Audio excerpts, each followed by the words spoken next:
Hello everyone and welcome back to NFL Daily, where today we are going to count down our list of the 10 biggest draft busts in NFL history. Now let's get right into it. Number 10, Trent Richardson to the Cleveland Browns. When it comes to the NFL draft, few teams make more mistakes than the Cleveland Browns do, and the selection of running back Trent Richardson with the number 3 overall pick in 2012 is a perfect example of the franchise's repeated failures in the NFL draft. Richardson lasted a little over 2 years in Cleveland, where he amassed 1,055 rushing yards, 11 rushing touchdowns, and averaged just 62.1 yards on the ground per game. After failing to deliver in Cleveland, Richardson was traded to the Colts during the 2014 season, where once again he failed to deliver, and as a result, he has not been on an NFL field since the end of that 2014 season. Number 9, Jonah to the Cincinnati Bengals. Staying in the backfield for number 9 on our list, we have Bengals running back Jonah. Carter is the perfect example of why teams in the NFL are often hesitant to draft running backs very early in the draft, as the Bengals selected him with the first overall pick in 1995 following his All-American campaign at Penn State. Injuries got to Carter early on in his NFL career, where he tore his ACL in the very first preseason game. And with the injury taking what looked like most of his athleticism, Carter's time in Cincinnati was short-lived to say the least. Carter started just 14 games over the next 4 seasons, compiling 747 rushing yards and 16 touchdowns while averaging an abysmal 23.1 yards per game. And to make this pick even more painful for Bengals fans, they could have drafted any one of Stephen McNair, Warren Sapp, or Derek Brooks. Number 8, Aaron Curry to the Seattle Seahawks. In the 2009 NFL Draft, the Seattle Seahawks thought they had their dominant linebacker of the future in Aaron Curry when they selected the Wake Forest linebacker with the 4th overall pick and gave him a contract that included $34 million guaranteed. To say that the Seahawks swung and missed on this pick would be an understatement, as Curry played just 2 seasons for Seattle before being traded to the Raiders for a 7th-round pick in 2012. And after being waived by the Raiders, Curry signed a 1-year deal with the New York Giants in 2013, who then cut him during training camp, and he decided to retire from professional football altogether in August of that year. Number 7, Vernon Gholston to the New York Jets.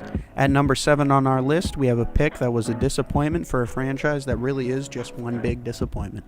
As a prospect, Vernon Gholston looked like he had the right combination of size and speed to succeed in the NFL for many years to come.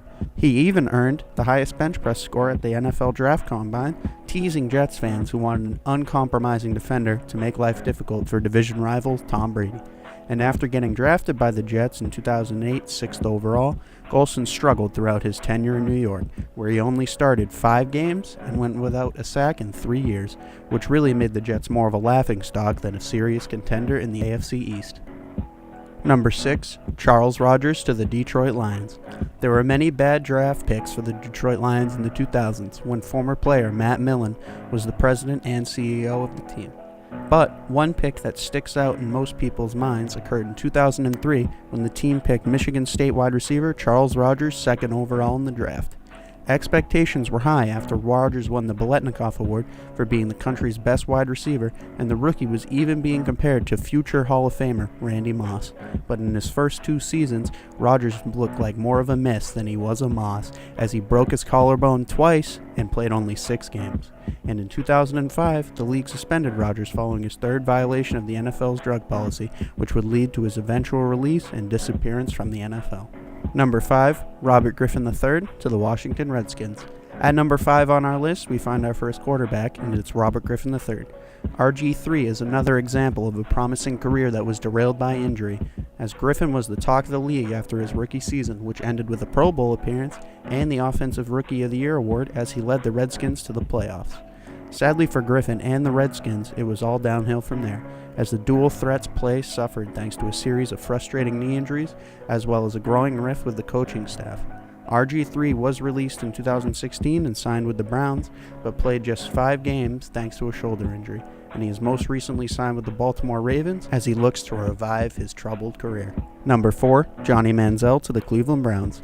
From one Heisman-winning quarterback to another we go for number 4 on our list, where we have Johnny Manziel. Cleveland took Johnny Manziel with the 22nd overall pick in the 2014 draft after the 2012 Heisman winner sent a text instructing Browns quarterback coach Dwell Loggins to hurry up and draft him because he wanted to be there. And while this move was seen as a gamble after Manziel plummeted deep into the first round of the draft, the Browns would have expected to get more in return from their first-round choice of Manziel. The Texas native really struggled in Ohio both on and off the field, as in less than 2 years he had already checked himself into rehab, was accused of assaulting his girlfriend, and was ultimately released after just throwing 258 passes in the NFL. Manziel is currently playing in Canada with the hopes of making an NFL return someday after showing that he has matured and is ready to play in the National Football League. Number 3, Tim Couch to the Cleveland Browns. Another Browns pick makes it onto our list as the Browns selected quarterback Tim Couch with the first overall pick in the 1999 NFL Draft, following his successes at the University of Kentucky. And while high draft picks from Kentucky are usually good decisions in the NBA, the same cannot be said in the NFL, as Couch's 5-year career was full of injuries, and when he actually played, he was terrible. Couch finished with 64 touchdowns and an awful 67 interceptions, and the Browns wound up releasing Couch after the 2003 season, and while he attempted a few comebacks, they were all unsuccessful. And in 2007, Couch solidified his failed attempt at an NFL starting quarterback career, testing positive for human growth hormone and steroids. Number 2, JaMarcus Russell to the Oakland Raiders. Al Davis, the late owner of the Oakland Raiders, was known for drafting some of the worst busts in recent history, and quarterback JaMarcus Russell could very well be the biggest. Between his unbelievable Sugar Bowl performance with the LSU Tigers and his ability to throw a football 70 yards from his knees, Russell had Davis and the Oakland Raiders convinced that they had found their franchise QB. All this led to the Raiders selecting Russell with the first overall pick in the 2007 NFL Draft, but it did not take long for Russell to show that this was a terrible mistake. Notoriously lazy and hard to coach, Russell's career only lasted 3 seasons in the NFL, where he had 18 touchdowns, 23 interceptions, and 22 fumbles.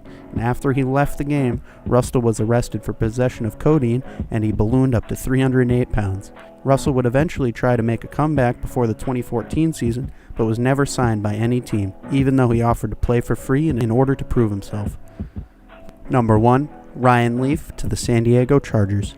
Just edging out JaMarcus Russell for the top spot on our list is former Chargers quarterback Ryan Leaf. As one of the most coveted players coming out of college in 1998, Ryan Leaf seemed to be a future Hall of Famer in the making, and San Diego Chargers agreed with that assessment, taking the Washington State quarterback second overall in the draft, right behind first overall pick Peyton Manning. Fortunately for the Colts, Manning hit the ground running and had a Hall of Fame career. But for the much less fortunate San Diego Chargers, Leaf just didn't pan out from the start. Leaf's passion for the game was always in question, and it showed on the field, as in just a 4-year span he played for 4 different teams and finished with a horrible 14-36 TD to interception ratio and with a QB rating of 50. Following his quick retirement from the National Football League, Leaf's life spiraled out of control with illegal drug issues and other brushes with the law. Most recently, Leaf served a 7-year sentence in state prison stemming from burglary and drug possession charges in Montana. Leaf was released in 2014, and he will go down as one of the worst draft picks in sports history. And that wraps up our list of the 10 biggest busts in NFL history. Let us know what you think about the list down in the comments below, and be sure to subscribe to the channel to stay up to date with all our NFL content that is on the way. But other than that, guys, thank you so much for watching, and I hope you have a great day.